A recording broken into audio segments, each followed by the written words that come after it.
This podcast does contain spoilers, so if you're okay with that, listen on. If not, pause the podcast, go watch the movie we're about to talk about, and come on back. All right, sweet. Excuse me. Brandon, over here. Hey, Pardon me. why don't you have the popcorn? It's starting! Woo! Hey. Hey! Shut up. Shut up and listen to the podcast. Hey!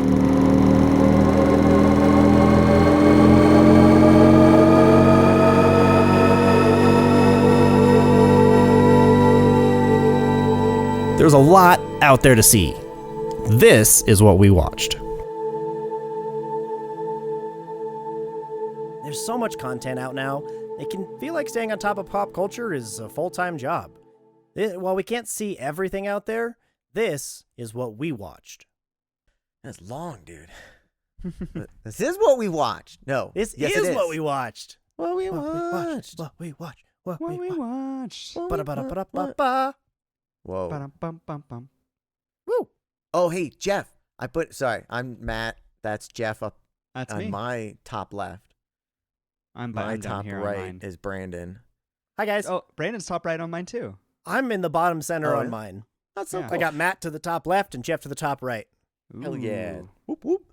Hell yeah. nice. Geoff, I made a prediction in the I just want to say it out loud in the grades in the notes for the Tenet. I already called my shot with Brandon's rating, and Okay. I put something else in there that I think he will. If I get the quote right, I would be happy, but I think he's gonna bring that up. Hey, Brandon. Okay. Hey, what's going on, guys? You have no pressure for this I'll movie make my club guess too. because it's No pressure. technically you can feel free to add on to it, Geoff. It is technically a movie club, not what we everything. It's the What We Watch movie club. Oh wait, where's your guess, Oh. Matt? Oh my God, no! It's in the notes. Oh. Go to the top and then hit so that Brandon didn't see it on accident. Ah. Time Oh, you travel. removed my grade from the actual spreadsheet because I think, what did I have, a 7.5 on that? On what? On Tenet from when we did I our episode number 35, which we talked about 65. That's where that's on, at least. I used to have a grade on there. I'm pretty sure. Anyway, moving on. Not. Never mind. I didn't remove anything. I have a grade. Did you do a grade? I swear I had a grade on there for the longest time. Holy shit! I did not know I had a grade on it. You could never would have guessed. So this is the first one. Because we were talking about it, and just out of nowhere, you're like, "Hey, what would you grade Tenet at?" Because I just rewatched it, and I think I liked it more than I remember liking it. I was like, "Dude, I haven't seen it in 2 years, in 3 years, however long it's been." I don't. I might have removed it then. I guess maybe. Yeah, I maybe. didn't go out of my. Dude, until you just said it, I didn't know there was another Tenet in here already. Oh, okay. That you just saw me go, holy shit! I have a grade for Tenet. Now that's going to. Dang it! I wish I didn't know because I would have let that not manipulate. Interesting. Ah, All right. oh, well, not to influence your current score. All right. Anyway, so we're moving on. This is the What We Watch Movie Club. focus. We're all over the place because we're trying to figure out time, and time is scary and weird and different. So we're watching time travel movies. Time is scary and weird. Yes, it is. For some of us, it marches forwards. Apparently, for others, it marches backwards. I don't know. Sometimes both in a pincer move. Classic pincer move. Classic time battle thing. Time battle. We're gonna fight with time. I'm gonna punch you with a backwards bat. Is it a backhand slap or a front hand slap? Ooh. The slap was always there. So if he's going backwards, What the happened backhand- happened. The back. It happened. I think God. I want to request to title this episode Geoff Explains Tenet. Oh God. I mean, I don't think anyone's explaining Tenet. I can explain some stuff, but I don't know. I was if gonna get say all I of can it. do my best bet. I've watched. I think I've seen it. Oh, are we jumping into Tenet then? I don't know. Well, I get today on the podcast. Our main topic is Tenet. There, how's that? We are talking about Tenet. It's gonna be interesting. I don't think anyone's gonna explain Tenet. I can do my best. I've watched it a handful of times I think I watched it twice when it came out in theaters. Mhm. Once since then, in between, and then this most recent time. That So sounds I'd like s- exactly my. As Right. many Yeah, we're the movies as same I've done. person, Jeffrey. Sorry. But it's going to be annoying because I feel like my answer for some of the questions are going to be time travel movies are supposed to be confusing. That's kind of like their thing, right? Like, Yeah. I don't know, man. I yeah, watch I Edge of believe Tomorrow, it which is. so we covered Arrival last week. We're covering Tenet today, so go check out Arrival for sure. That kicks off Time Travel Month. Next week we're talking Edge of Tomorrow, and we're not 100% sure still what we're talking about at the last week. So everyone go vote for what we should talk about, what we should discuss in the fourth week, if we should do another time travel movie or what. Poll should be in the show notes.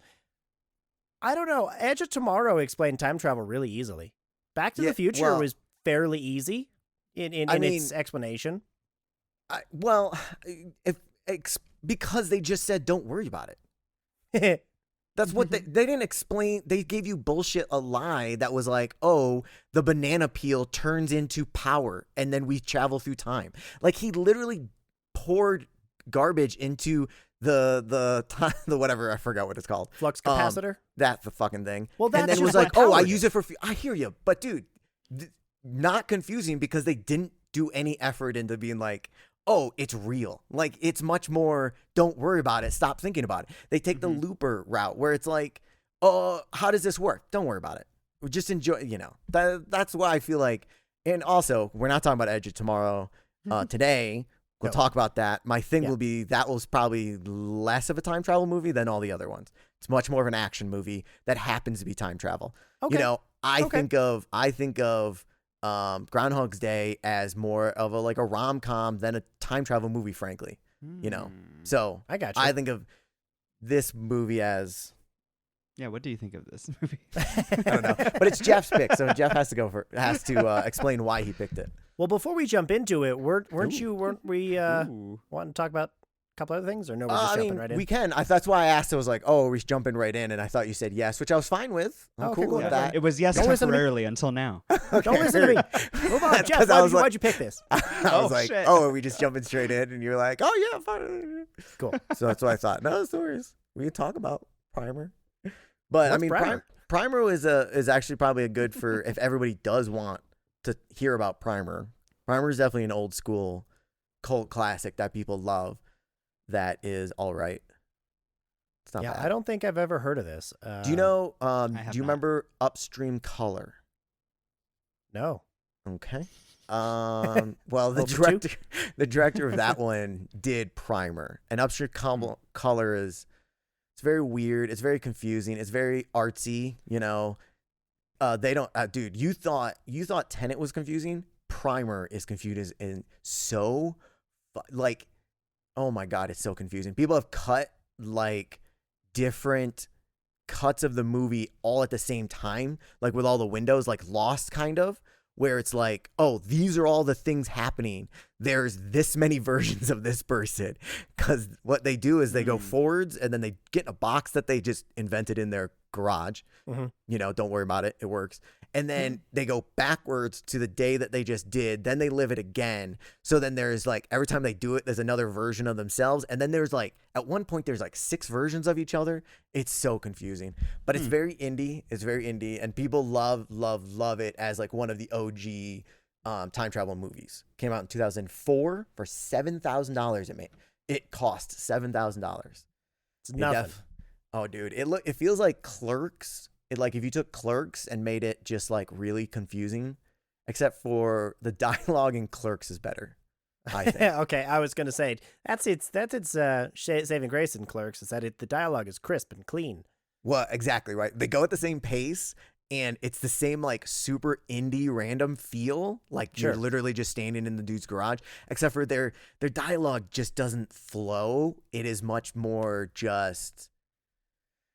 Yeah, it just doesn't flow. I feel like it's very clunky, but they're trying to like layer a lot of bullshit into it and stuff, and it's so confusing. I still don't know what happened. They made their money back.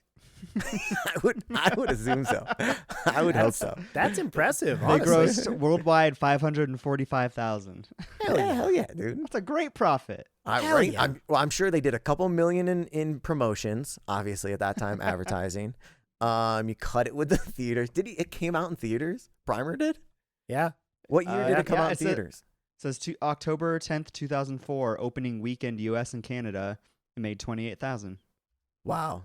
I Mhm. cannot believe they had freaking distribution. And they had Maybe it was just overseas at their distribution. house. I wonder where it was because it only made looks like about $130,000 overseas. But hey, that's pretty cool. 103. Well, in Spain, I see. Spain In 2005, June 10th, 2005. So it made its rounds, and then Spain was like, "Whoa, we got to get on this. Everybody's talking about it. Our people will love this hour and 18-minute long, incredibly confusing time travel movie."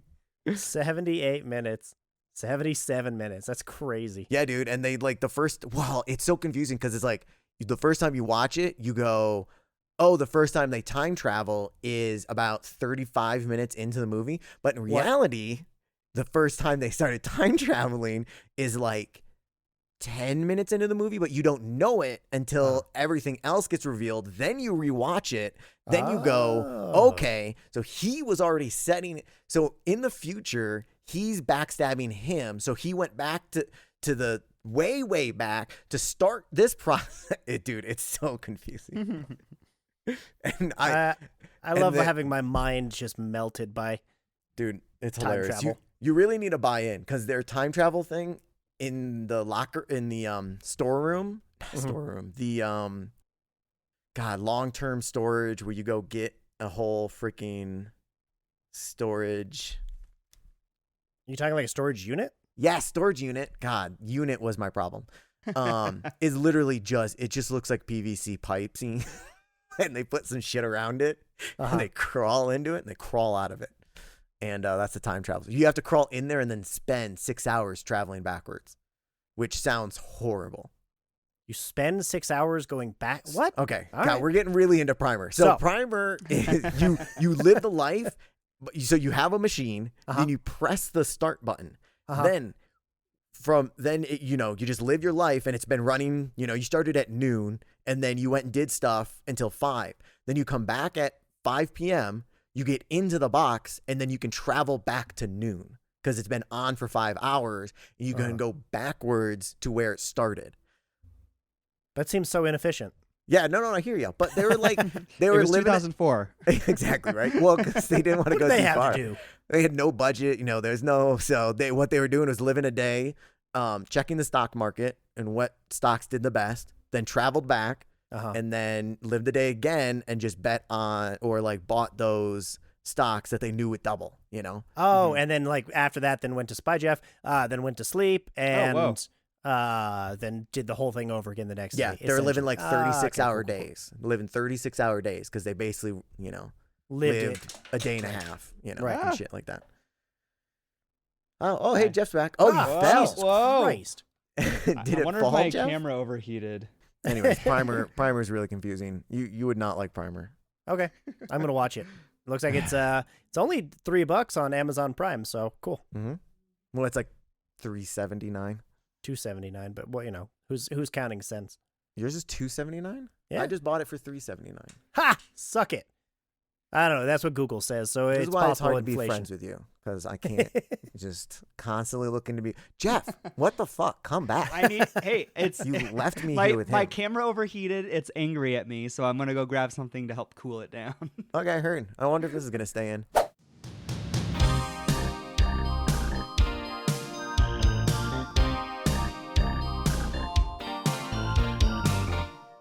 All right, and we're back. We're back from that long break. Jeff's got his shit figured out. I do not have my shit. Yep. It's freaking racking focus Yep. artistically. You've got all the things going Dude, on. I don't know what my issue is. It was doing fine. Flicker, fade. I know it was doing fine before the break. I'm gonna blame Geoff for this one. Geoff, thanks a Hell lot. yes. Jeff, why'd you pick Tenet? Tenet. You had so much time to think about it.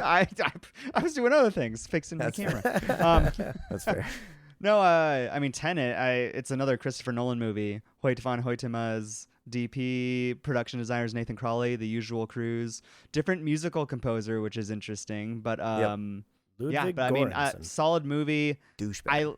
I like I like these movies like from Christopher Nolan. It felt like another stab for him at like recreating the success of Inception. Just like spawning a new creative idea that like that was it's a deep fucking thinker. But Yes. but yeah, no, it was fun. I'm glad we watched it. Yeah, I'm glad I got to rewatch it. This is the first time I've rewatched it since I saw it in theaters. And yeah, Christopher Nolan is obsessed with time. Yeah, yes, he is. Yes, yeah. I mean, it feels like because what Inception, he was like, Inception was written in like birth between him waking up, eating, like he was at college and he had to wake up to get the free lunch or cheap breakfast or whatever and then go back to sleep. And this just feels like an extension of that process of him like looking at time differently and really trying, God, calm down, phone. It's so distracting. Oh, we lost Matt. We're good. Hopefully, I don't know if this is gonna help or not. Anyways, go ahead. Yeah.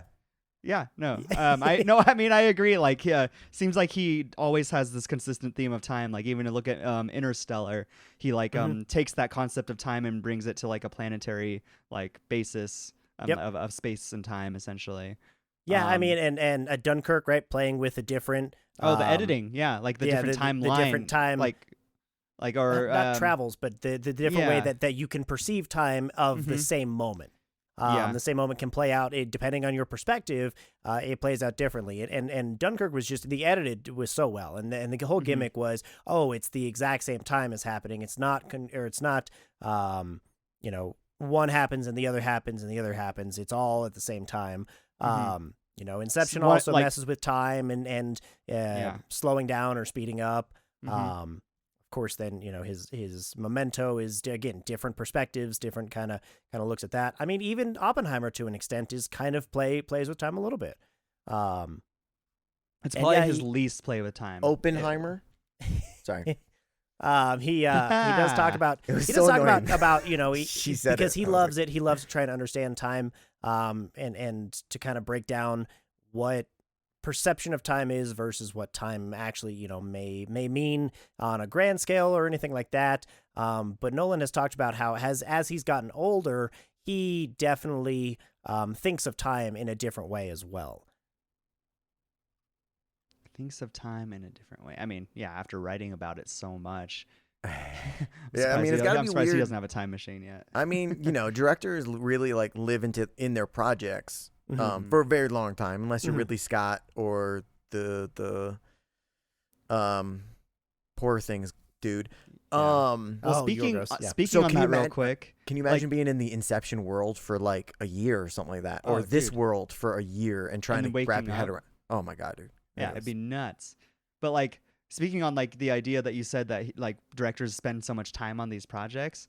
I didn't realize before that he mentioned like they have a little line, like he's been thinking about Oppenheimer before because they had that little scene where they talked about Oppenheimer. Yes. Sorry, I'll stop doing that. It was just so annoying when she called him Oppenheimer. No, it is interesting where you can see like a lot of the stuff is like connected. You can see like the things that he's clearly like obsessed with. Get connected to it like every once in a while, which I'm okay with. I don't think it it doesn't necessarily take me out of it, but when that happens, I'm like, I see he's been reading about Oppenheimer. Yeah. I remember like when we came across that scene and they were discussing this next generation's Oppenheimer. It's like, oh, it's so cool to kind of see the inception of an idea for somebody like in real time, because this of course is the movie where Robert Pattinson gave Nolan the book of Oppenheimer's speeches that kind of spurred him into this direction. I mean, he was clearly already thinking about Robert Oppenheimer's life, and because he put facts about him in this movie, and you see where that inspiration kind of kicked off from, and that was just really cool. It is one of the fun things about watching like a director's filmography, like the whole thing, and at least seeing all of them. It is interesting seeing the connections.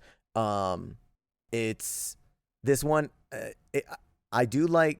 I think this was extremely original, but I feel like I can see, like we talked about Primer, like the Primer timeline. I can see where he was inspired by the primer timeline because it's like two different ones are going like forwards and backwards at the same time, kind of, except for primer really just like jumped and then reset and then did it again.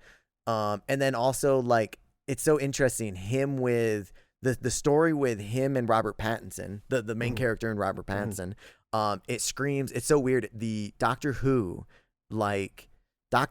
wife from 10 years ago or something like that, it screams like inspiration maybe because the Doctor like he's going forwards in time and he met his wife while she was like traveling backwards, like they're on a loop kind of. So he was there. So at the beginning of his relationship with her, he was there for the end of her relationship with him because she dies in the episode. So it's very similar situation with Robert Pattinson's character who's like had his whole life with this guy and now he's like meeting him at the end of his while the other one is starting off into his journey, which I personally I think it's really is fun. clever. I like it. It definitely kind of makes your head spin a little bit when you think about that character has to plan out everything that they're going to do in order to interact with Robert Pattinson in the way that the Pattinson's character says that they do. Because so if I'm understanding correctly, John David Washington, the protagonist, he is moving backwards through time. And he's experiencing everything in that direction. Am I? In my mind, he's moving forward, and Robert, future him has gone back in time because I don't know if. Okay, I watched a video. Shout out to New Rock Star, the YouTube channel to be like, hey, see what their opinions and his if he has any good facts, 'cause he's fantastic. Like I would watch him for The Last of Us also sometimes. Great with Easter eggs. He says, and it's a very strong fan theory that makes sense, that Robert Pattinson, Neil, is grown up Max, the kid. Oh, because shit. Max's full name is Maximilian. Right. In French, it ends with Lien. So if you invert it, Neil, Neil is the end of his name if he inverts it. So Nolan hasn't said shit. He doesn't comment on like fan theories, he said. Somebody asked him when he was doing a tour for Oppenheimer, but that would kind of make sense to me. But so then that would go to the theory that he's in the future and he's been moving backwards this whole time. Interesting. Because they're going back. Robert Pattinson has been going backwards the whole time. Yes. And because he knows, he kind of knows. And like, because when he does the, in my theory is that when they have the big battle and whatever, they go their separate ways with the algorithm, the MacGuffin or whatever. He gives it up because he has stuff to do. He's like, oh, I got some stuff to do because he needs to travel back to go get killed and stuff because he's still even moving backwards even far. He's still traveling back after they're done. He's got more to do. And then I don't know if he then goes before that. Maybe he goes to the opera house. Maybe he's been following him around for the opera house to save him in the opera house. I'm not sure like where that is in the timeline either. Yeah. Well, it's also hard because they can go back and forth between going forward and backwards in time. So you don't know if that's like which one's the oldest version of him. I mean, obviously the dead one's the oldest version, but aside from that, you don't know. He pops up. You're like, oh, all right. Well, I gotta go save his life in the opera house. So, here we go. Don't try. What's the line? Don't try to understand it. Just feel it. Just feel it. If you feel it, watch it. Chase it. Woo! Oh God, I'm glad we all got that.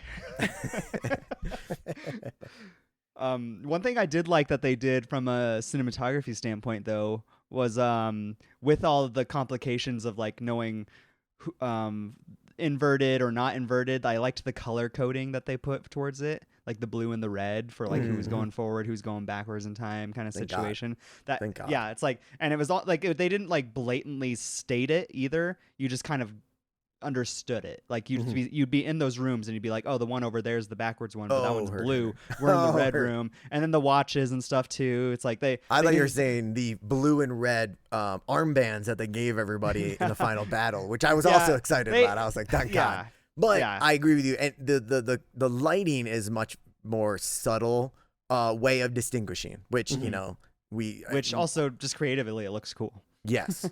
Yes, that's very true. Also, it's like, also, fucking look at it. Yeah, Because it looks cool. Speaking of things that look cool, the crashes were awesome. The plane crash I liked less than the car crash. Plane crash looked like it was on a clear set. Like, you know, there were no people milling about. There were no, you know, civilians standing there, obviously. Hey, But the it kinda cars, looked the cars like an were empty set. casualties. We need to get some more fuckers in here. Who gives a shit? Get in there. Come on. This isn't realistic. You all So signed that, the waiver. That to me looked less realistic, but I mean still really cool, but less realistic than that car crash. And the backwards car crash was fucking mind blowing to watch. That was way super cool. I definitely I agree with you. The plane kind of just looked like it wasn't going that fast. Let's be honest. No. And it definitely still felt like, you know, when a car bounced down a mountain and then blows up at the bottom. You're like, okay, I got it. But like, would it Well, happen? wasn't that But- also kind of the goal though? They weren't trying to kill anybody. They were just trying to like start a fire so that the things would go off. Yes, and not, I hear like, you. completely obliterate the building. I don't think the plane going that slowly, just hitting a building, then explodes. I see. That's also all don't- just saying. I also don't think it could run over that many cars and keep going. I don't think that that landing gear is that strong. I could be wrong, but No. I mean, I'm pretty sure it's fairly strong because it takes like how heavy Well, is they- a plane and how well, keep in fast does it mind- hit the ground? right. They actually right, did the- all the that front- practically, so I think that plane actually dragged those cars. Ooh, you think so? Brandon looks like a I think so too. dumbass. Yeah. Yeah, well, it didn't look right. Oh, it's true. No, but reality, like a It plane didn't hits look the human enough. the plane hits the ground at what kind of speed? Like the shocks on the plane have to be the True. greatest shocks you've ever seen in your life. True. But also then to me that gets into up and down versus, you know, left to right or taking the brunt of an external force hitting it in a different Maybe way. I'm missing. Well, I thought also, they were- was it a Prius or was it a Tacoma? Like, Type of car matters. Type of car matters. Time Pickup of day truck. matters. Obviously, conditions semi? on the road. Was it one of those monster trucks?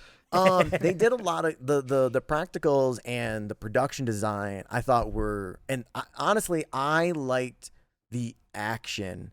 Also, Yes, yeah, the fight choreography was outstanding. forwards and backwards. Honestly, one of my favorite things about this movie is it's a freaking out and back. Like, it's just so unique. Where I don't, off the top of my head, I can't think of a lot of movies, or frankly, any at this point. I'm sure there are, you know, I guess I could argue Stardust would be, but still, that they go out and then they turn their ass around and then, you know, Come back. Furiosa does, Mad Max, Sure. Fury Road. They Sure. did the same thing where they went out, except for they did this much more, you know, time and story wise. So the fights were also fun for me to watch the second time the other way. Well, And exactly, they were because still like Fury fascinating. Fury Road did the out and back, but it More like wasn't the exact location. same chase. Yeah. It wasn't the exact same fight. It wasn't. I right. would love that. They're all just going backwards, and she's still in front, but she's just going backwards the whole She's time. going in reverse. that'd be intense. That'd be incredible. Or like Oh, Shrek, God. right? Shrek's an out and back. He goes out, saves the princess, comes back, Mm. and it's not the exact same back and forth. So that's what's really unique and interesting about Tenet is it is the same fight. It is the same set. It is the same all that just in reverse. So it definitely Completes the plays story. right. It definitely plays with all that in a very interesting way. And the best thing it's got going for it is that it all looks fantastic. It looks really It is, yeah. cool. Gorgeous. The action is incredible. It's shot with intent. Hoyte absolutely had control of everything that they were trying to do with the camera, which, you know, worked super, super well. Did you and yeah, guys? the production design was beautiful. Yeah. Did you guys notice anything different upon Yes. this like rewatch? Like there were a couple things for sure that I was like, oh, that makes way more sense now. No, because it's been so long since I watched it. It felt so much. it felt new, or Yeah, it it still like a felt new it watching. felt fairly fresh. Like I definitely Yeah. was like remembering. I was like, the protagonist is fighting. I didn't remember his name. I was like, oh, but he's fighting He's called himself. the protagonist. You know, so why is he trying? Why is he trying to shoot him himself in the head? That doesn't make sense to me. So I got It already I got a happened. little bit of it, but It happened. Yeah. because it happened. I don't know off the top of my head. I can't think. I'll let you know if there is something that I have pops a in my head. couple, I mean, honestly, you know which one is Tenet being a palindrome. Honest to dude, God, I have a note about that. I didn't register that until if we Edge of watched Tomorrow doesn't Arrival. have one, I'm gonna be pissed. If it wasn't Arrival, I would have never probably registered it either. Oh, really? Oh, Yeah. that's funny. You're like, Well, "Whoa, forwards until we and talked about backwards." Hannah. Yeah, Exactly. I was like, oh, we did that I'm on so glad we purpose, did Matt. Arrival first. I know. But I mean, speaking on the things What's that one I of yours, noticed this watching, like one thing that I didn't notice any of the other times I watched this was when they're going backwards, basically back to the airport where they did all that stuff, like their second run through that. Mhm. They're on the boat, and I realized at a certain point I was like, Doing they're not pull-ups wearing. again? Well, he's I always did doing catch pull-ups. He's But got to show those. they talked it's about about- needing like oxygen and stuff, right, when they're inverted. Yes. But then I realized at a certain point, I'm like, oh, they're just hanging out without oxygen masks. And then every time they're in an inverted room or space, they're like literally inside like a chamber. Yeah, so that like they you're can actually breathe. fumigating these people. Yeah, I didn't realize that original ones. And then even to go a step further, when they're in that boat, he's like touching his arm, and he's like I'm like I don't know. He'd like that that injury is like growing because he's just about to get stabbed once they get back to the airport. I didn't notice that the first viewings. Ooh. So he's just like ow, I feel something, and then as the time goes on closer, it's like he starts feeling it even more, and then he starts bleeding before they get outside to go to the airport. And I then, did not Then the register knife that. hits, and then it goes away. Since they're inverted, his Yeah. injury goes away at that point. Yeah. That was really cool. So I fucking I cool. caught that. I didn't like re-catch that. I just picked up on that this viewing. Yeah. Yeah, that was an interesting detail for sure. Like a lot of the little That's details awesome. I did not realize that. make a lot of Yeah. sense. Like, again, not being able to breathe backwards, that makes sense to me if you were, inverted. It does require a higher level of buy-in, I feel like, than Intelligence. even like That's what you're Arrival looking for. or Yeah, Edge suck of it. Tomorrow. Yeah. Yeah. Oh, definitely. It is. Yeah. Well, yes, I agree. It definitely is a buy-in because I will admit, like the story, I think, he told the line and went too far in some situations and perfectly fine in others of just not giving you anything whatsoever. Right. And which I think, I didn't need to know where the extra henchman came from. I don't give a fuck about that. Like, I'm perfectly fine with you not even like beginning to tell me or try to pretend, give me that. But then there's other situations where you probably should explain some more stuff. I think like my worry is though that executives are going to point at this movie and be like, see, this is why we treat audiences stupid. Because if you don't explain it to them, they're not going to fucking get it and they're not going to like it. And then they're not going to go see it. And I really hope they don't, because it felt like they took a time travel movie and combined it with a CIA movie, and they're both already confusing and tried to keep, like, the goal of each of those things are to keep you in the dark and for you to desperately try to figure out. But then they doubled it up, and it was like, you guys have to explain. Like, I don't know who you did. What name did you just say? Who is this person? Oh, the scene's over. No mind. We're never. I'm not. Okay. Well, I missed that. So moving on. I guess. Oh, we're moving on. Yeah. The pacing in this movie was so quick that it was really hard to follow. Not just because of the time travel, always breaks your brain, and not because it's a Nolan thing where there's a lot of expository dialogue, but because for me it was hard to follow because there's so much information that was so critical to understand about who these people were, about what was going on, about the situation that they were in, that to really understand it and to really enjoy it, it was such a breakneck pace. It felt like it was like an 800-page novel that got crammed into 2 hours. That's really what it felt like. And I was like, just like you said, like, oh, we're moving on from that scene, and I guess I just missed it. So, okay, so I think he's the bad guy, and I'm pretty sure that he's not supposed to like, but then why are they like buddy on the boat that I can't remember what those speedboats. That's not a speedboat. Boat. I can't think of the name. Yacht. I mean, there's some rich person boat things. Yeah. Like Jeff's just paused. Boat. Yacht. No, he's talking about the ones that like float up in the air, like we're the racing boats. And Debicki talks about how the Olympic boats. she talks about how that was like a terrifying thing, and she has no desire to go back, but she's glad that she did it. Can you imagine the things that like big actors and actresses get to do just like on somebody else's dime and get paid to do? Yeah. You want to learn how to sail? Catamaran. That's what it is. Is that a catamaran? I I know it's I think that feels like a style. I guess maybe that's just the style.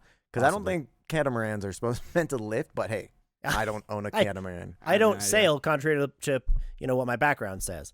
Oh, I'm so confused where that was We'll going. make sure I your forgot about background's out there. Finally, your background's appropriate. Thank God. Yay!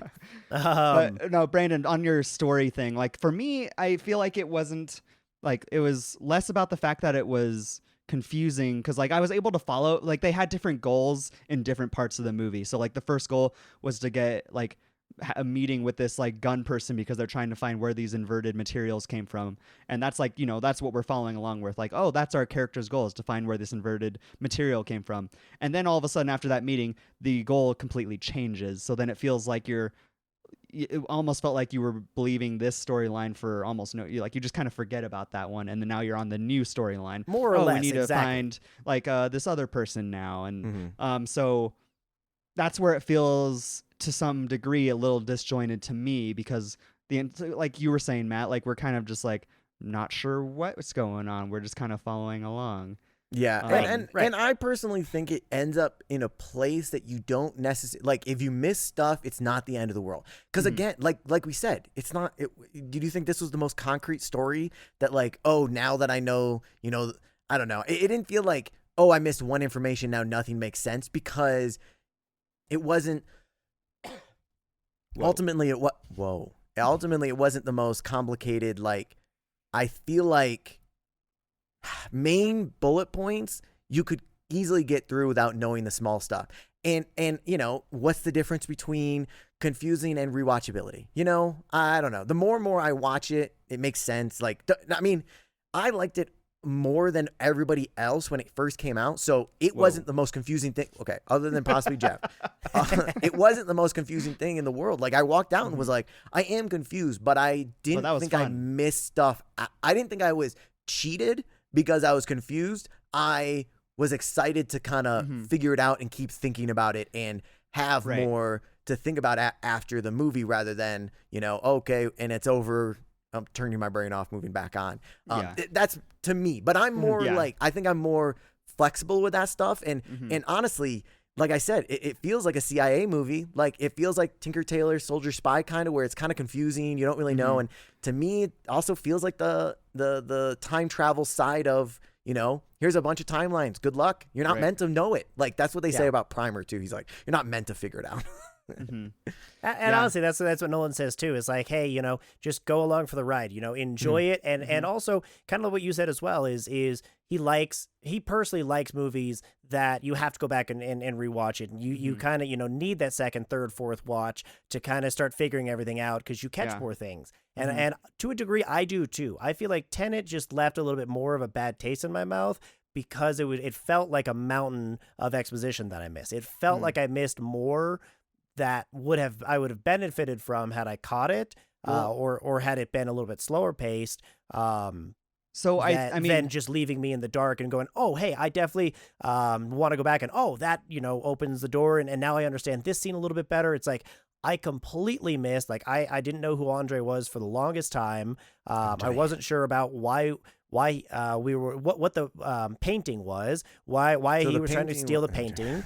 That felt like just again like, I agree out of with nowhere. that, to the extent that I feel like I had a lot of similar feelings after watching Inception. Like, Inception was a lot, but I feel like the main thing that was different was the like CIA agent like point of view from this one. So like there was just a lot of exposition about the fact that it's like, oh, we got to go to this country now and talk to this person and this person and this person.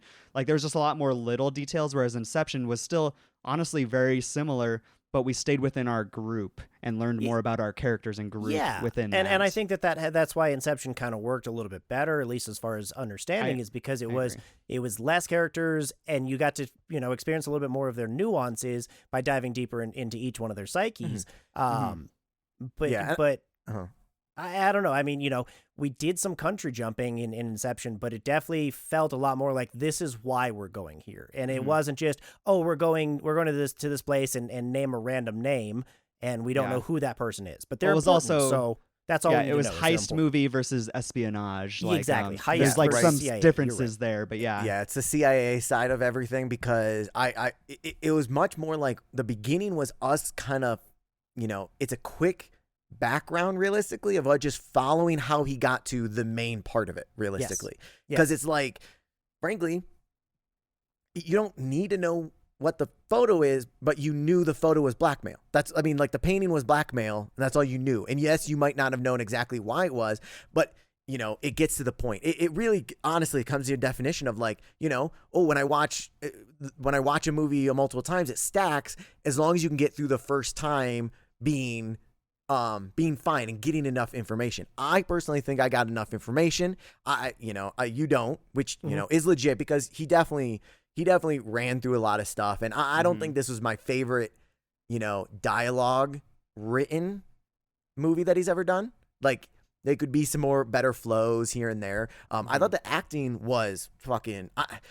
Kenneth Branagh, I think, is fucking. I did not even know he was in this. Like, when he I first watched came, it, I was like, wait, is oh, that fuck. that is Kenneth Branagh. That is, Hell yeah, I love him. He was definitely probably the best. He part, in my disappears opinion. into his parts, dude. Oh like, my God, him dude. and Robert Pattinson stole it from me.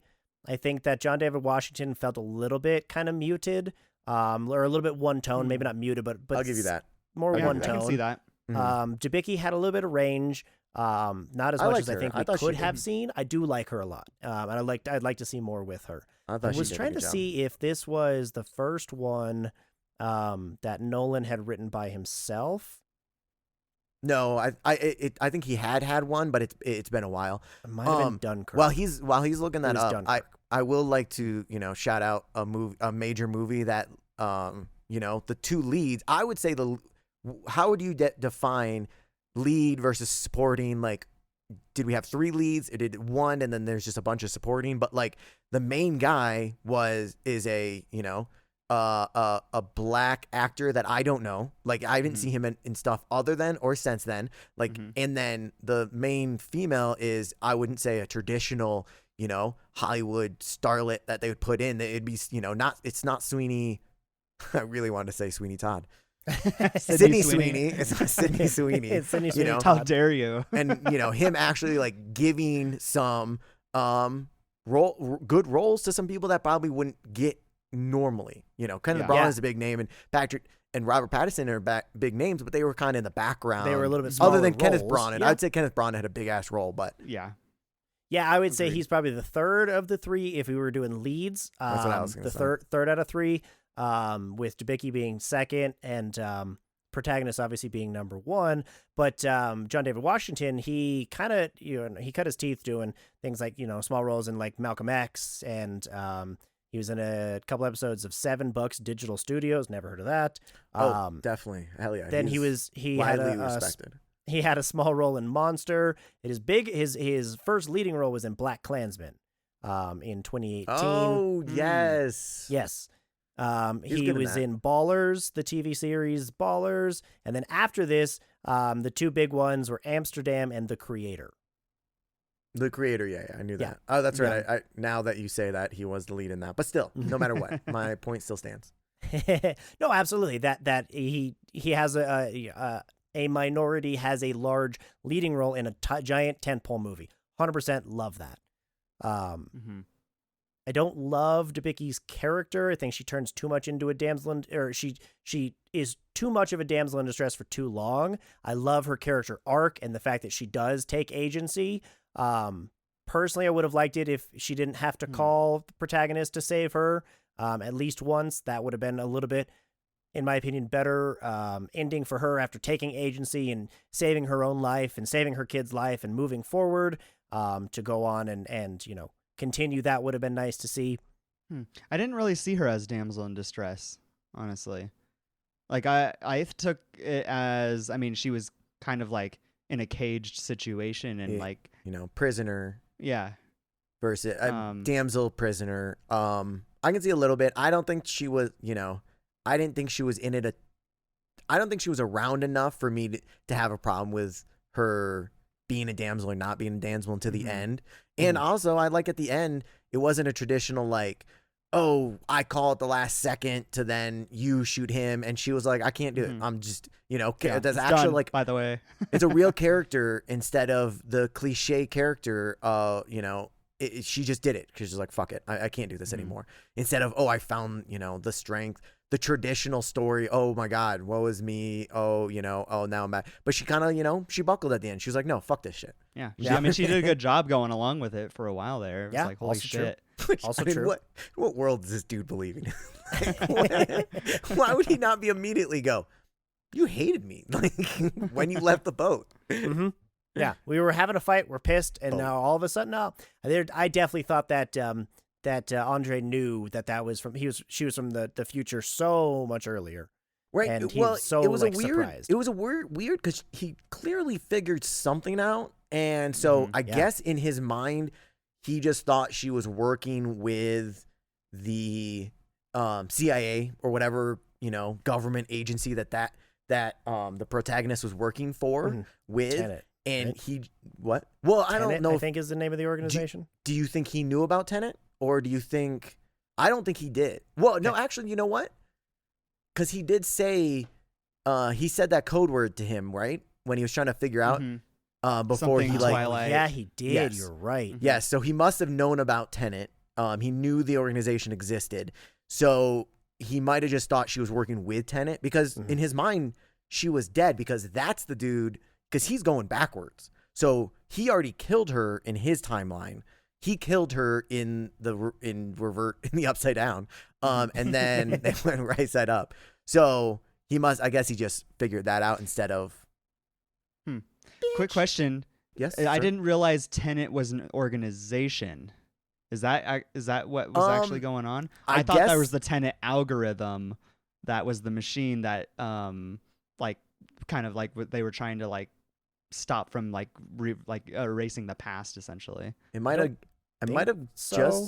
It might have been just a code word also because I'm Also trying to possible. think. Because they're which I think is entirely intentionally. They are super vague about if it is an organization who's running. They didn't even give the main guy a name. Like that's how hard that Nolan intentionally put you in the dark. He didn't even give his main character a name. He gave multiple other ones a name. And all he gave his main character was a gesture, right? The hands laced together and the word Tenet. That's all he gave him to start this entire operation anyway.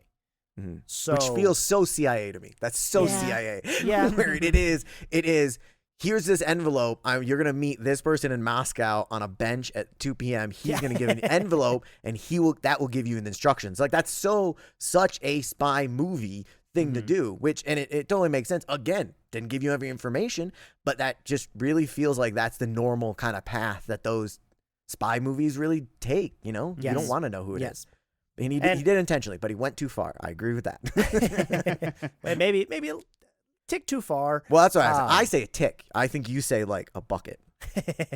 Large. And I don't know if this is kind of in the same vein or not, but I definitely want to say it before I forget. Something that kind of bugged me, because it's kind of a trope of Speaking CIA of like words, spy movies. No, of like they'll give information, they'll give exposition, but they'll do it like scene by scene by scene, and they'll have the characters kind of doing different things while explaining something to one another, and that kind of irritates me. And I notice it in Tenet more than most, where. Like when the protagonist and Neil are talking to each other, they were in like the train car, and then all of a sudden now they're in the middle of downtown and having the exact same conversation. Like there was just so much time that had passed in between it. To me, felt like the editing wasn't very crisp and clean, and I didn't care for the way that those kind of shots and those kind of scenes were stitched together. Didn't feel representative of time. Even though this is a time warp kind of movie, it just I was gonna say, is that not the point? Yeah, but it felt warp your so perception like, of time. Like you're gonna ask a question and then wait like I know, 20 minutes. But I kind of assumed that was the point, was to warp your perception of time. A conversation was spanned over how many days. What was 1 day versus 3 days?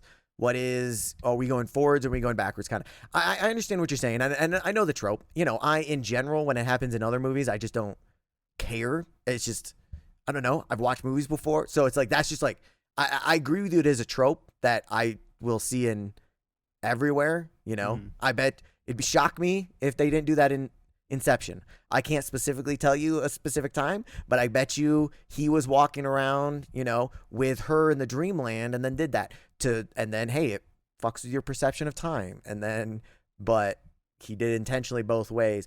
I don't know. I hear what you're saying, the trope and stuff. Those generally don't bother me. So it's hard to say when you bring it into this one, when That's I fair. think it's also benefit kind of. Okay, and that's totally fair. I think the reason why I notice it more is because I feel like I picked up on it happening multiple times and more than usual. I think is why I disliked it. But I just kind of want to bring it up and just mention you're that aspect because we don't hypersensitive talk right about now. editing too much. And I didn't care for that aspect of it. What else did we love about this movie? I liked the going back into music. I like what they did with the Yeah. score, with like even in just the intro leading up to the start of the movie, they had music playing in reverse, Yes, like little okay, sharp so whips of sound and stuff like that. I thought that was really cool. And that was going to be one of my questions to you guys. Do you know that Ludwig Göransson, who scored Oppenheimer, among many other things, do you know he actually did create the score to be played forwards and backwards? He created it, like he did play it backwards, or he meant it for us to play backwards. I think he did both. So he says that he where did it go? Shit, had it right here. Geoff, do you know what movie Zimmer why he shot Nolan down? What movie he chose to compose instead? In 2020, Well, it came out or after 2019. 2019, It- 2020. It ended up coming out after Tenet, but it is Dune. Part Was one. it Dune? Yep. Okay. Dune. God, it's been that long. Mhm. Well, I guess the first Dune. I guess. Well, yeah, the never first mind. Dune came out also a Yeah. year after Tenet too. But yeah. you Okay, know. that makes sense. Did Yeah. you figure it out, yeah. Brandon? Did I stall? Yes, I did. So he had the percussionist play a specific rhythm, which he then reversed in his computer. He played it for the musicians and then asked the musicians to emulate it, and then he recorded it and reversed it again. Then he did that entire thing again with the entire 70-piece orchestra. But the even cooler thing is this was done during the pandemic, so the 70-piece orchestra was all recorded separately, individually, kind of like what we're doing now with Zoom, and then mixed together later on. That sounds like horrible. Absolute That sounds like such nightmare. a pain in the ass. For real. But it kind of worked. And it does. They talk Oh, I about think it how worked. I agree with this that. kind of sounds like something not of this world. And I absolutely agree. And the score I fell in love with. I love that aspect. And I think you can absolutely hear the music being played backwards. I think you can definitely pick up on those kind of things, which really, creates this heady, cerebral, bizarre sound that kind of puts you on edge a little bit. Yeah. And Well, so, that even- absolutely was great. Even for the action stuff, though, it's like this kind of goes back to the conversation we had about in the Arrival episode, like with that director and his like almost hearing some of the Hans Zimmer styled stuff that they worked on with Dune. In this one, I could hear some of the Hans Zimmer stuff that was kind of they're like, and the action scenes, the intense action scenes, it almost sounded like Inception score to me. Like there were some Ooh. similar sounds and Yeah. beats and constant like beat like quick beats going and stuff like that. Which wouldn't shock me if he called back to other Nolan movies. He's like, to hey, kinda I make couldn't it get in." Hans Zimmer. Can you do this, but make it for this movie? How annoying would that be if you're him and Nolan keeps being like, no. Did you not? Did you watch Inception? I think you should watch Inception. God, if I He told really Hans Zimmer nailed this, it. he'd get it. He's calling Hans. He'd be like, can you calling talk to this Hans." man? He doesn't understand it. He's like, I am Hans, so can you explain it to him? I am so sorry. You are and doing it- a great job. It's kind of funny because they did talk for like 6 or 7 hours, they say, early on in February of 2019, and they just talked about music, basically, what they like, what they don't like, all that kind of stuff. And then kind of like what we've heard directors do, he just kind of had Göransson go off and do stuff. So Ludwig created like, I think it was 5 hours of music, which again Nice. is insane to then kind of weed through all of that, but just kind of went. and did his own thing. And then Nolan's like, can you speed it up a little bit? Can you slow it down a little bit? Tweak it here and there. But for the most part, kind of left it untouched. So yeah. And I feel like that's Really? something that Christopher Nolan does like to do. I think he likes to give his composers a lot of free range. Because like Yeah. what I feel like I remember hearing about Interstellar was Mhm. that he just gave him like a bare basics of what the story and concept's going to be No. about, and then Okay, Ooh. sorry. I really like this. Well, am I really glitchy? you Yeah, were for a second, yes. Well, kind of still. It started raining here, so it might be stormy. So what I believe he said was like, I believe he told him that he wanted something about. He wrote a letter about the love between a father and son. I believe Yes. that's what it was. Yes. Mhm. So then he literally just made it off of basically that. And then he Yes. made the very delicate, like something. He did not know anything about the story. And yeah, then space and all afterwards, he goes, okay, well, this is the story. This is the movie and stuff. And he's like, oh, well, we need a big epic. And he's like, no, fuck off. I want what you wrote. That's Mhm. intentionally, like the way it's why I did it intentionally, which, I see him talk about that. And I love that. Sorry. Mhm. No, I mean, No, I that's think it. you're just I love that you brought that agreeing up. with what I was like trying to bring up. Yeah, it was exactly. You helped me that's what I felt like I'd heard. I'm glad you heard it too. Yes, yeah, that is correct. That was on the Graham Norton show, I believe. At least I saw it. Ooh. It's a British talk show. Don't worry about Go Graham. it. Shout I'm out to cool. Graham. You're hip. I'm cultured. He's with it, I think is what they call it. Totes with it. How How do we feel about the prop? I Like don't the production understand it set at in all. general and the props specifically, because obviously Oh. the car axle was kind of weird. I agree with that. Yeah. But again, it's Hmm. I mean I think they just didn't. They just wanted to, they just made up a physical thing to grab instead of, because if you go theoretically, I don't know. We get into Mission Impossible, the most recent one, where he's like the AI. We have to stop. It's everywhere, but we have Yeah. to stop everywhere. Like I don't know. Yeah. It's like, can you catch the theory? Mhm. Exactly. Like she didn't write it down on a piece of paper somewhere. Really, it's just in this one Well, don't it's know. in 9 different ones that he mechanism that was then broken up. Yeah. Well, yeah. Interesting. They were 9 separate pieces. Yes. Yes. I'm And trying then to think if joined they together, were. they make the algorithm machine Were they- thing. They put it together. Oh, okay. It together was the algorithm machine. Mhm. That makes sense. Yeah, I've heard it referred to as a machine that a scientist or inventor created in the future Mm-hmm. that allows you to go back in time, essentially. Yeah. And honestly, weirdly, I kind of like that, where the future is trying to kill The past. us to clear Yeah. out, like they're moving backwards, so they're trying to clear out the space that they're kind of coming into, the world that they. Yeah, well, because We they are- fucked up their world, essentially. Well, I think we fucked up our world in the future, so they want them. So they want to clear it out before they're coming backwards, kind of. I think. Something like that, yeah. Or I they're mean, that- in the that goal- future. yeah, they're screwed in the future, so essentially they're trying to go back Yes. into the time so that they can keep on with their lives back in the past, essentially. Kind of. Something There to was. that effect. God, I wish I could remember the title of the show. Fuck. Big Bang Theory. It was Tenet. not. It was not. Arrival. It was not. It was the Ted. premise was you go back in time because Firefly. the world Terminator. is fucked, Futurama. and you go back in time to Family Guy? the age of the dinosaurs, and you live there. Dinosaur? And 65. no, you guys are not helping. What at what all. show? What show is that with the puppet baby? That's not the mama. Is that dinosaurs? Dinosaurs, I think. Yeah, I think it was dinosaurs. That was a good one. Not the mama.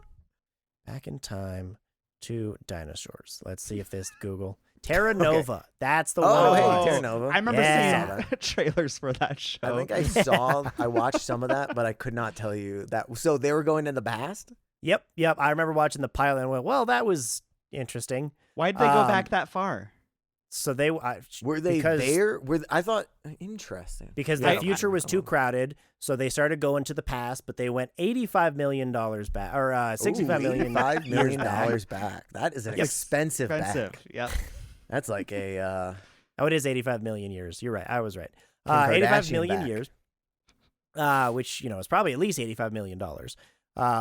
To go back because there's more room, there's more space, there's no human crowding. Yeah, survival of the fittest, Yeah, but they fucked up, and I think they went too far back. So yeah, so it's that kind of concept, that premise for sure to go back. But I love some of the conversations about time travel are some of my favorite parts of this movie is exactly like the grandfather paradox. Is trying to explain that and like, okay, well, what would happen? And it's like, nobody knows. That's why it's a paradox, guy. Like, that's the whole point. I would have told you if I fucking knew. It would have a different name. Ooh, sorry.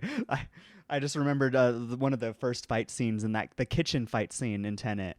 I fucking loved that he used a cheese grater. I fucking oh god, that sounds fucking brutal. That whole thing was badass. I think him walking out the door was badass. Dude. Yeah, he always gets what he He's wants. like, I told you, I told you I'd see you again or something. Yeah, I think it's a quick way to just be like, hey, he can handle himself. He's a badass. Let's moving on.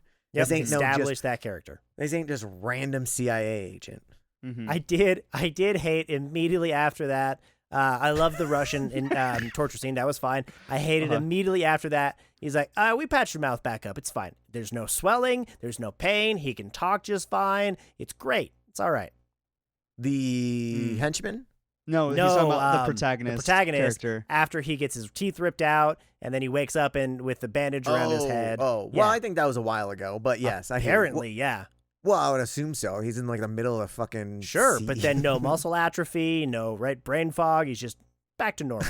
I hear you. That gets into. That's why he does. I want to watch a montage of him doing physical therapy to make sure that we know he's back at the same. Okay, fuck off. Just move on. That is why they wrote in the pull-ups for new establishing scene. Honestly, that's exactly. He's still working his back. Is that not?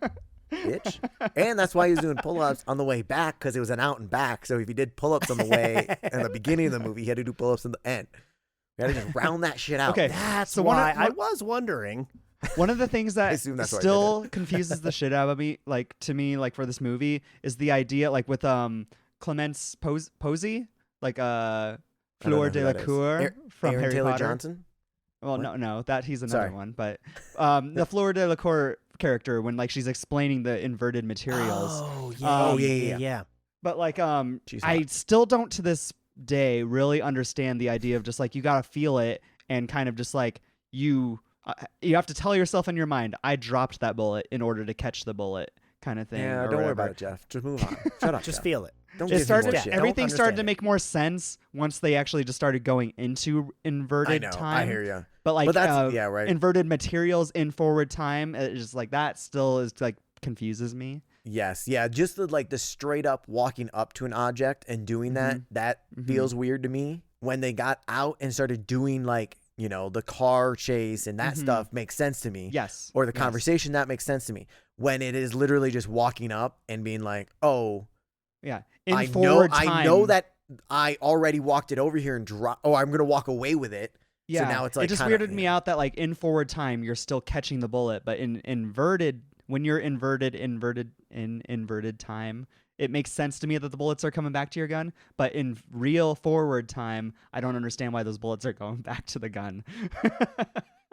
Because it already happened. Because when this is why Geoff is explaining Tenet to us. I love this is my time travel movies to me.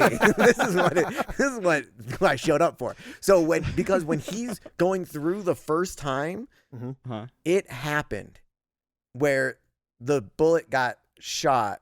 Well, I'm talking about specifically the scene where she has that wall with that's the inverted the bullets in it. That's the one I can't. That's the scene that I'm just like I still don't. I agree. Can't wrap my head around. I know, because it's just sitting there. It's not like he showed up with it and then put it in there, and then she's like, "Oh, come back now, you." Yeah, right. Like, because it was like, what connection to him did that stuff have? Yeah, unless that came from like, maybe that's the stuff from the opera that he interacted with. Well, they were just inverted. Like they even went into that library of different inverted materials, which and looked they, like, awesome. Production, it did look cool, but like they just opened up a drawer and then just carried caught a fucking random object. And like a badass, Geoff. What the fuck's I mean, problem, I get it. dude? I'm not saying you it doesn't want look him to cool. Be less of a badass. I just don't understand the forward and backward time material things and how they're working. Yeah, it would be nice to It's not my fault. understand. You're stupid, Geoff. It's not my fault. You're stupid. It looks cool. Trust me, I understand. It looks fucking cool. But I know it's because if I'm explaining it correctly, I'm using a quote from the movie is it's cause before effect, but it's not really cause before effect. It's just the way that we currently, as human beings in this day and age, perceive time. So time is not linear. So that gun was always going to be fired. That gun was always, period, going to be fired. So whether or not The bullet was always going to go up. whether or not we are experiencing it being fired or coming back into the gun, that moment in time happened, period, the end.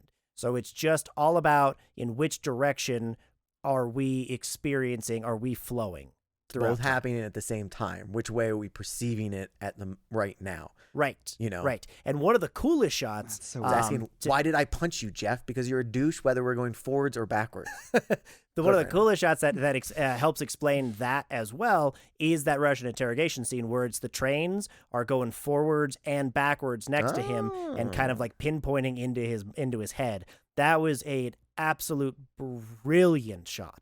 I like the framing of it. That's what I wrote down. And now that you explain it, it makes more sense. Hell yeah. Rewatchability. See, it's such a good movie. I did love seeing Aaron Taylor Johnson. There was a lot more faces in this that I was just all of a sudden I was like, fuck, it's been a while since I've seen this. I did not recognize that all these people were in here. Right. Max was a tiny version of Robert Pattinson. Max was a tiny version. That was the kid's name. I definitely thought we were talking about our friend Max. Our Max. Our Max of it. Okay, sure, I guess. Hey, he sent me a mummy reel. So that was cool. He likes me. Nice. Geoff, and I think when I was watching this, I wrote down a movie series that this gives me similar vibes to. And I think that might be why you and I like it more than Brandon. It felt a little Mission Impossible to me. Like not a little. Yeah. A lot of Mission Impossible to me. It was so much like Mission Impossible 2. I know that's why you liked it. God, it was very James Bond. I will rate this so low. I promise. Don't tempt me, okay? Out of spite.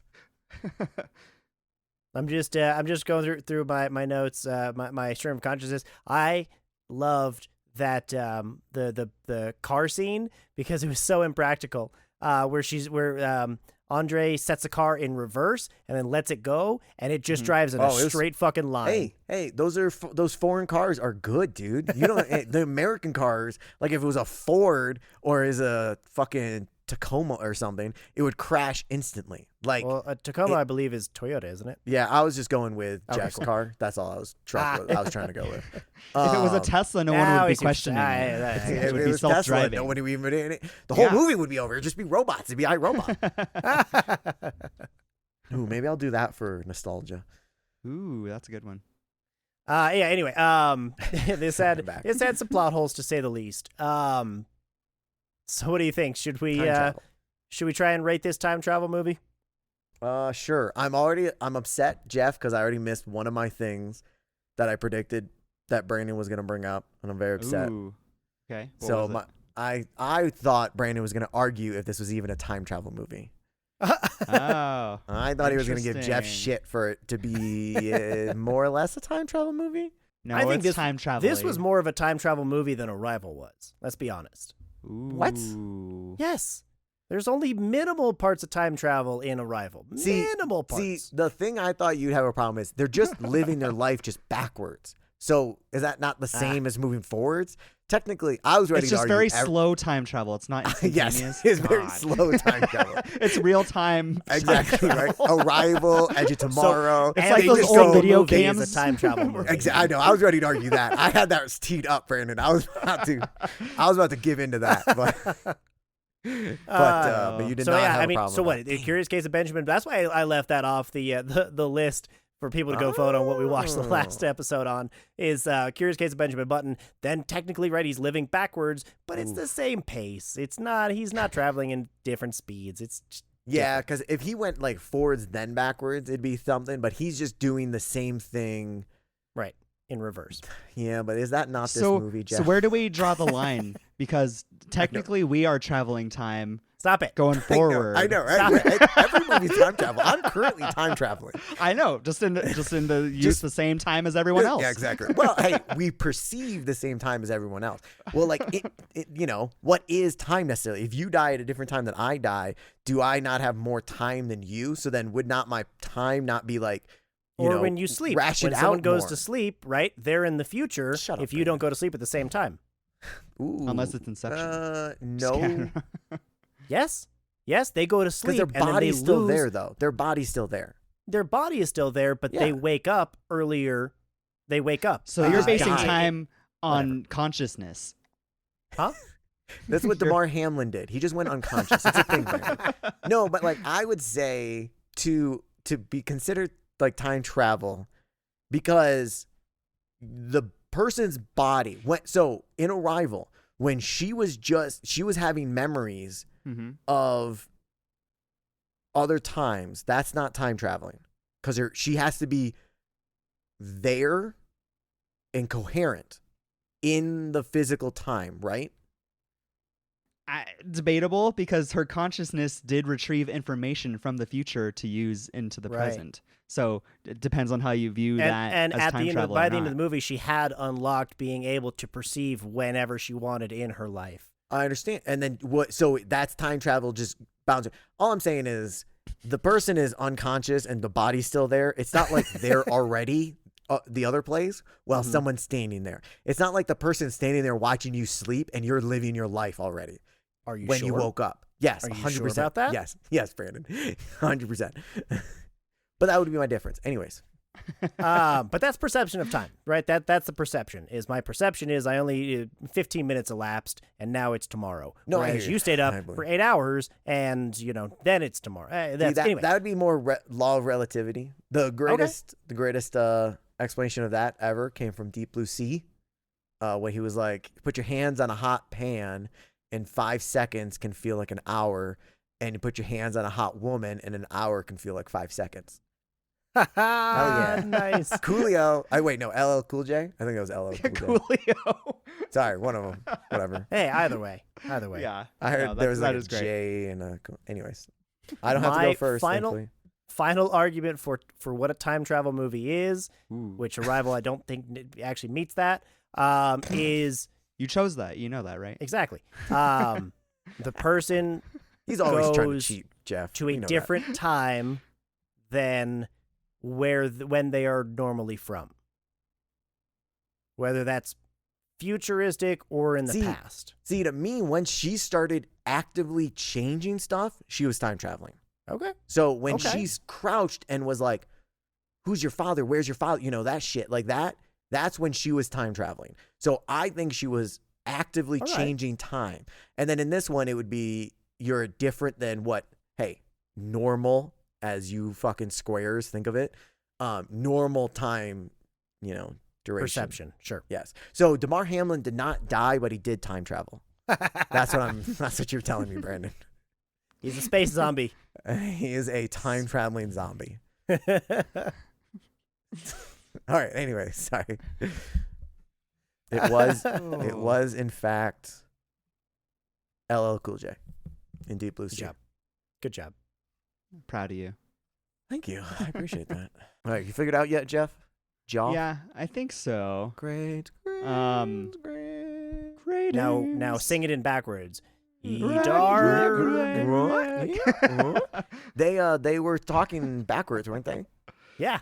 Yeah, actually talking backwards, which is crazy. And Kenneth Branagh did it in a fucking Russian accent. I know. No, he actually did have to. Nolan talked about how they had to talk in a Russian accent and he had to talk backwards. That's fucking gnarly.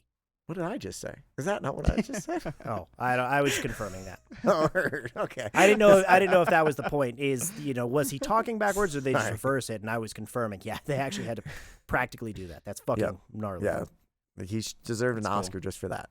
And the Not even a backwards- nomination.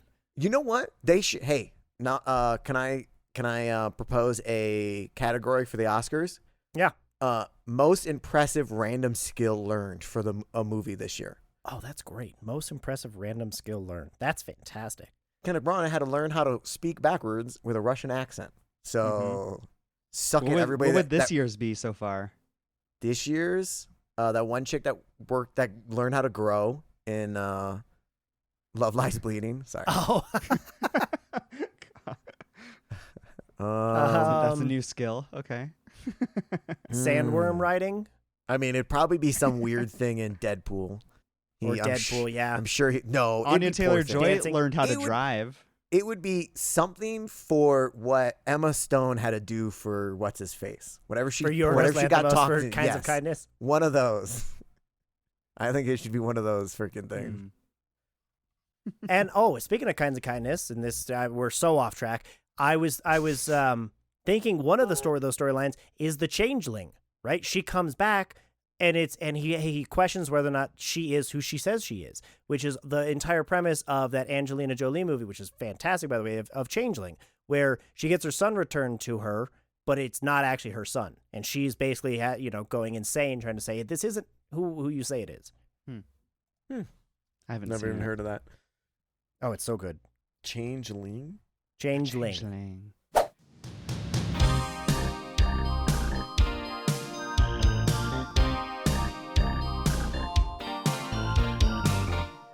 This is so crazy. just so you can flex around your friends, Brandon.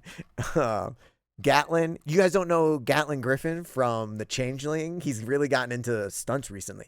He was in 3 things in 2020, no, 2 things in 2023, 1 in 2024, and upcoming he's going to be stunts in Sonic the Hedgehog 3, The Prince, and Last Train to Fortune.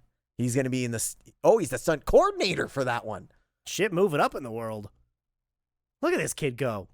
Last Train? Well, I think he's a grown-ass adult now, but Look at this kid go. Adam Rifkin and Michelle Rifkin. James Paxton. What? No. That's his kid. Hey, wait, what? Is this how, wait, I'm so confused. James Paxton was on Twisters, right? No. Yes, he was. Yes, he was. Yes, he Yeah. was. Yeah. Okay, so was time travel. So was Gatlin Griffin was stunts on Twisters. And now Gatlin Griffin is a stunt coordinator on an upcoming movie. Guess who's the star of that upcoming movie? Not James Paxton. James Paxton. What? James Paxton. Interesting. I don't understand if that is connected or not. I don't know. That's gotta be. cool. It's gotta be. All right, sorry. I'm Interesting. done. I might be done with the rabbit hole. Yeah, it might be. I don't know. All right, That was I'm a fun sure. rabbit hole. All right, That was a fun one. I'm sure a lot of people. I'm sure that got cut out. So we're back for Geoff's grades. Take 3. Oh God. Terra Nova. Terra Nova. That's right. Okay, let's go. We'll fully derail. Well, this.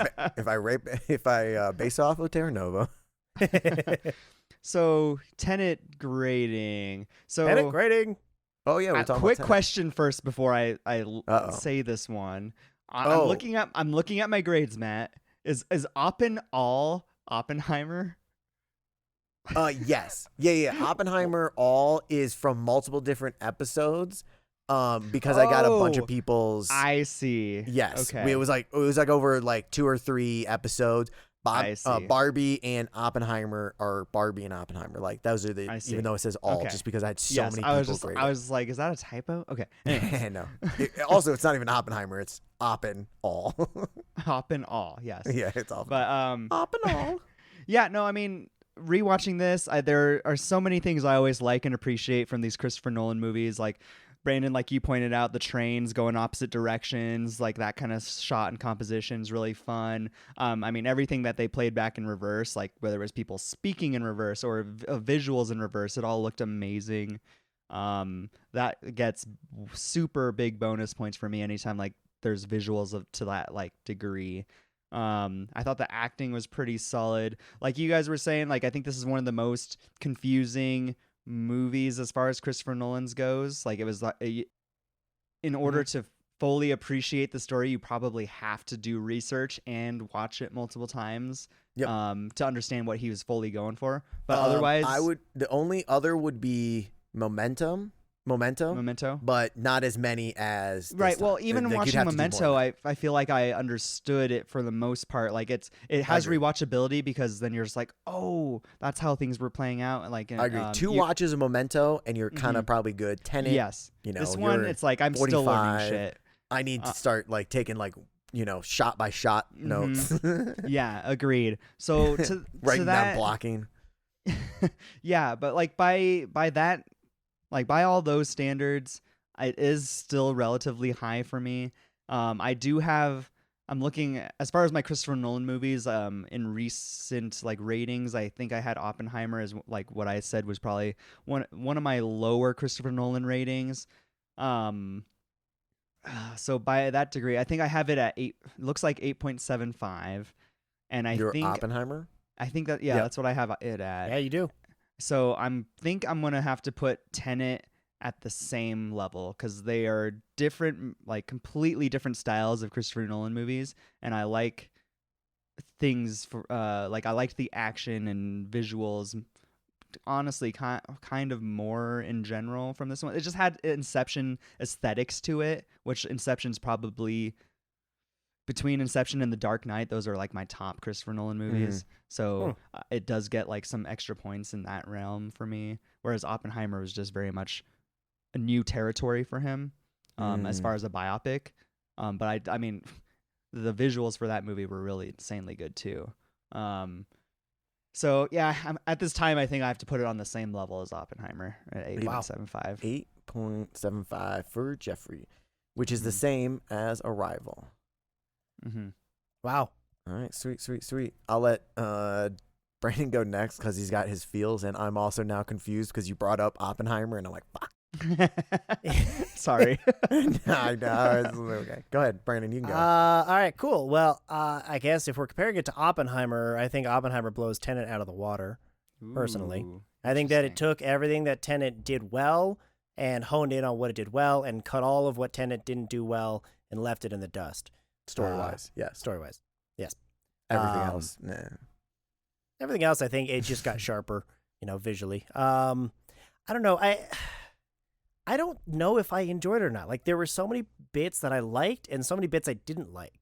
Like the story, to me, story was almost impossible to follow because, like I said, of how jam-packed it was together, and that just kind of left a bad taste in my mouth. Despite amazing visuals, despite incredible and intense fight choreography, and practical effects that you really only get in a Christopher Nolan movie. After you unpack everything, then sure, the story kind of makes sense, but just immediately afterwards, it just doesn't feel as fun and as good just because there's just, again, to me, so much that I didn't get or so much that I missed that I feel like I would have benefited from each time seeing it. And I feel like it doesn't even just take another rewatch. Like, it takes 2 or 3 viewings of that single scene to go back. Like, all right, wait, what did I miss that time? Wait, let's start that scene over. I got to go back and what did I catch this time? To really get exactly what they're saying and to untangle the web that is this plot. I love the score. Love the production design. Some of the acting was, again, top notch, and I honestly didn't care for the majority of it. Cinematography was great. Editing to me wasn't very tight. Could have been a lot better. And I want to like this, but I think I want to understand it more. And for me, it's a little bit harder to understand, to like something I don't fully and truly understand without an intense in-depth conversation or tons of research like you said.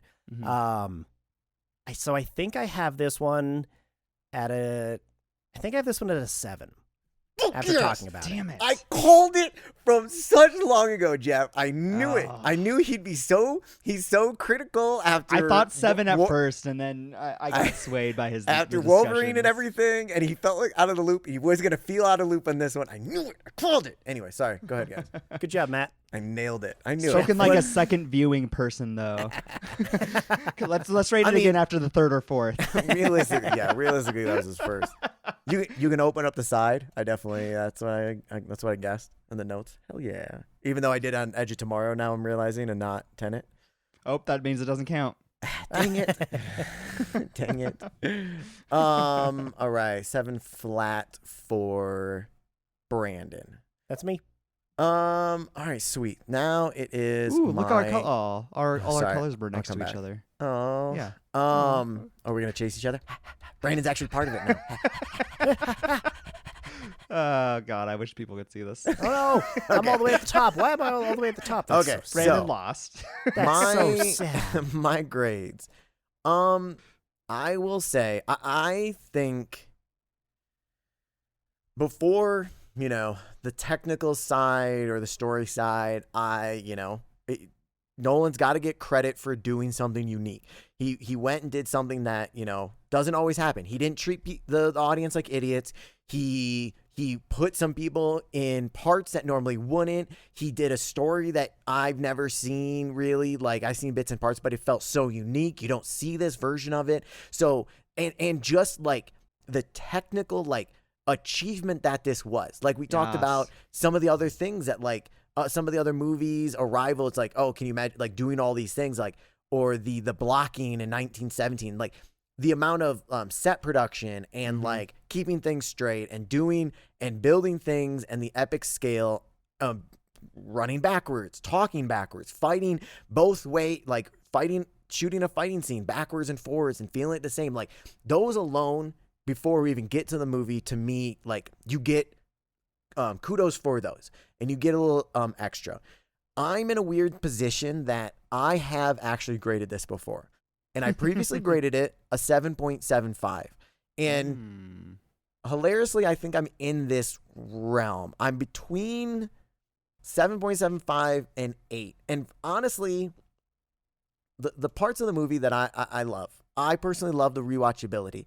I think, I like some spy movies. I like time travel movies. It felt like someone took Primer and smashed it with Tinker Tailor Soldier Spy, and this came out. And I understand it's not like everybody's cup of tea. There's a shit ton of different versions of movies. And it's like, I like a different version than other people, and I don't expect this to be like universally loved. It's definitely not. Like, it's universally, people don't generally love it. I think it personally gives me enough answers when I didn't know anything to still be intrigued and want to seek out information. And it's, that reminds me of Nope, when I walked out and was like, it's this level, but I there's so much to talk about. There's so much to discuss. Can't wait to watch it again, because I learned this and learned that. And I don't necessarily, penalize that unless I didn't get enough information to start with, which I can understand some people feeling. It's definitely not the best written. It's definitely not the best dialogue. I personally I think all of the acting. I can understand the protagonist being very monotone. Like that, checks out. I think Elizabeth did great. Might not like her character, but I didn't have any problems with her character. I like the out and back story, like a true out and back story, like legitimately. Like, we turned around and then we went back down the same timeline. But did we even turn around, or did we just start walking backwards? I think that's what happened. Ooh, I think no, they were. Yeah, no, the camera was flipped over. That's why. The problem I came with that, unfortunately, Geoff brought up was Oppenheimer, which I have at 8.25. Now, I personally like this. I personally enjoy this more than Oppenheimer. I can understand Oppenheimer being another technical marvel and, a great movie, and it's, it deserved to be in the Best Pictures nominations, everything that. This I wouldn't put in the Best Picture of the year. So that's where, like, my 8 kinda is in trouble. Now, what I think I'm gonna do is, it's funny you say that. While you're thinking is like, it is one of the only movies that came out in 2020. So ironic, hilarious. Brandon can shut the fuck up. I think what I'm gonna do is I'm gonna end up now. I can't change Oppenheimer right now, but I think that might just happen eventually. I think I'm gonna meet at 8 flat, and I'm gonna change because you said it yourself about Wolverine. Who's going to be watching this? This is my 5th time watching this, and I still enjoyed it. Like, I've watched it more times than a shit ton of other stuff, and I still enjoy it. I still have fun. I'm still learning stuff. I'm still figuring stuff out. And I greatly enjoy that. So I'm going to go 8 flat, and eventually Oppenheimer is going to be an 8 also. Yeah, and I need to, that's something I was putting into consideration too, because I only was able to catch Oppenheimer once in theaters when it made its round. So I want to watch Oppenheimer another time so I can actually get a good comparison with you know what I mean? Like, within seeing these relatively close to each other, because again, it's hard to compare these movies when they're so aesthetically different. Yeah, I think Oppenheimer, like on the technical level and like the shots they did and how they did stuff and the sound and all and like the acting, and I think that's amazing. But it, to me, Oppenheimer felt like I was sitting at school watching a fucking documentary, and I was just bored, and I was just wasn't entertaining. I'm like, am I supposed to be taking notes? Is this like I'm gonna get a quiz? It was a stylistic after retelling of that, like of Oppenheimer's like back like story. Oh shit! Did I? I know. Bye, Geoff. Jeff Oh went god! back in time. Did I peace out?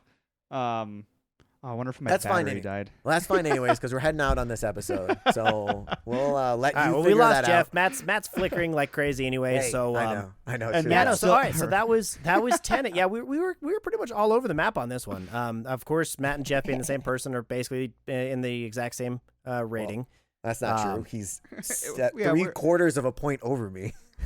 Only because I had to match it to Oppenheimer for this time. Let's be honest. I You had absolutely to. did not have to. I had to because a while ago I said to shut up, myself that Brandon. Oppenheimer was one of the weaker ones, and then I'm watching Tenet and I'm like, I don't know where these compare currently. You're gonna start having conversations about ratings. We'll pull yours up. Hey, go ahead. I'll defend every single one. So that was Tenet. That was Christopher Shape of Nolan's mind-melting time travel spy thriller action comedy. Brandon's just not smart enough to keep up. It's understandable, man. I get it. Huh? We'll do some nostalgia movies next month, so those are a little bit slower paced. You'll be able to wrap your head around them. You know, spiders are big; they attack people. You know, that'll check out for you. Oh, thank God! I don't like to have to think. I know. Thinking's hard. I understand, Thinking's man. tough. I understand. Well, before Chill we do that, out, we're Cameron. Jeff's back. Jeff's back. Before we do that, we're saw talking that. Edge of Tomorrow next week, so definitely come back for that next Sunday. We did Arrival last week, and Fill like I out the said, survey at about the top of the Johnny Depp movies. Johnny Depp movie, Johnny Depp draft. I can't wait to do that one. I hope we do that. If we don't do that at the end I believe of the survey month. the survey's out right now, so Yes, it is. people need to start filling that out. That will correlate. I know the draft's not out yet, but if you go and fill it out, it'll make sense. Just fucking yes. do So it. so check the show notes for Jeff, the do it. for the quiz. Not quiz. Oh my God. That's why I said survey. Yes, survey. Thank you. So go check the show notes for the survey. Check the show notes for all of our links to our social medias and wherever you can find us on podcasts. We're all over the place. Check out Arrival we did last week.